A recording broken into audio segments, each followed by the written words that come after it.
8 towns, from the capital of the Falkland Islands to Dunfermline in Scotland, have been given city status to mark the Platinum Jubilee of Queen Elizabeth II. Colchester, Doncaster and Milton Keynes in England, Bangor in Northern Ireland and Wrexham in Wales have also won the honour, the Cabinet Office said. Stanley in the Falklands is the first UK overseas territory to be declared a city, and Douglas on the Crown dependency of the Isle of Man has also received raised status. "They are some of the places that make Britain great," said the Chancellor of the Duchy of Lancaster.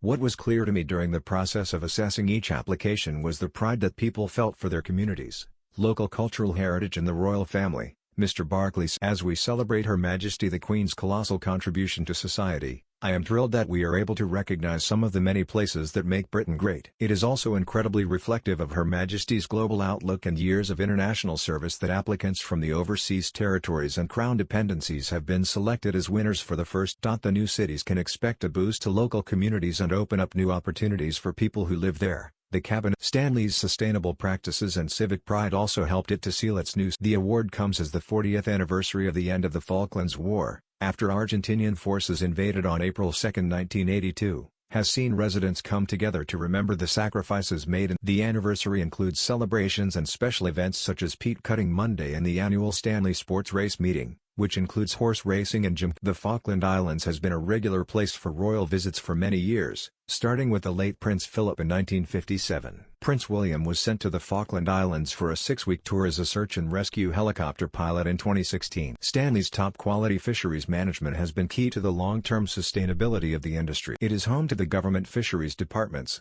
which has seen the development of a range of world-leading bycatch mitigation measures. Douglas is a cultural centre.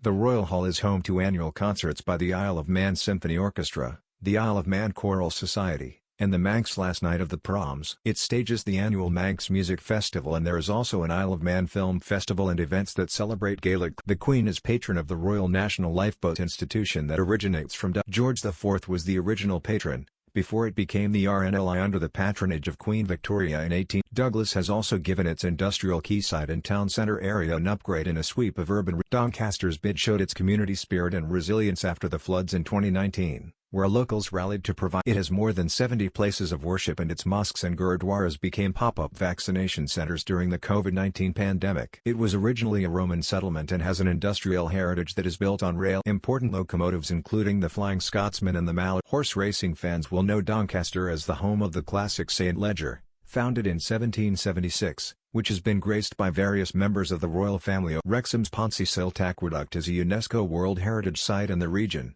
which is a base for companies including JCB and Kellogg's, as well as aerospace giants such as Magellan and Cytec, is to become home to the new National Football Museum. Wrexham Football Club, founded in 1864, has the world's oldest international ground and gained more attention last year when it was bought by Hollywood actors Ryan Reynolds and Rob McKellar. Dunfermline's bid pointed out that its annual fireworks display attracts about 30,000 local people, while the Christmas light event packed the town centre with. The new city's most famous son is Andrew Carnegie, whose steel industry helped to build America. His philanthropy started the world's public library system, and he gave away the equivalent of $65 billion in today's money. Bangor, at the mouth of the Belfast Lough, became a key site for Allied forces during the Second World War. In May 1944, the Supreme Commander of Allied Forces, Dwight D. Eisenhower, gave a speech to 30,000 assembled troops in Bangor, shortly before ships left for Normandy and D-Day. The Milton Keynes new town includes 27 conservation areas, 50 scheduled monuments, 1,100 listed buildings and 270 pieces of. It has 84,500 citizens who are volunteers, and the town also claims to have a higher per capita number of volunteers than any other. The Open University was established there in 1969.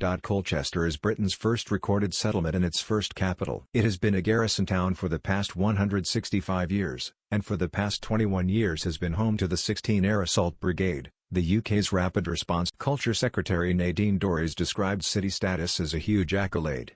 This competition showcases the best of Britain and the overseas territories, and will act as a lasting legacy of Her Majesty the Queen's Platinum. The Cabinet Office said Perth, the Scottish town that was granted city status in 2012 as part of the Queen's Diamond Jubilee, has had its local economy grow by 12% in the decade. Being granted city status in the Platinum Jubilee year is a tremendous honour, made all the more significant as 2022 also marks the 40th anniversary of the liberation of the Falkland Islands and reflects the tremendous transformation that has taken place in Stanley over the last 40 years. said Richard Hislop, UK representative to the Isle of Man's Chief Minister, Alfred Cannon, said, "Douglas being named as one of the 8 city status winners, and leading the way for the Crown dependencies, is a huge honour for the island and celebrates our unique mix of culture, history and heritage. The accolade is a marvellous way to mark our relationship with Her Majesty the Queen, our Lord of Man, while celebrating the Platinum Jubilee."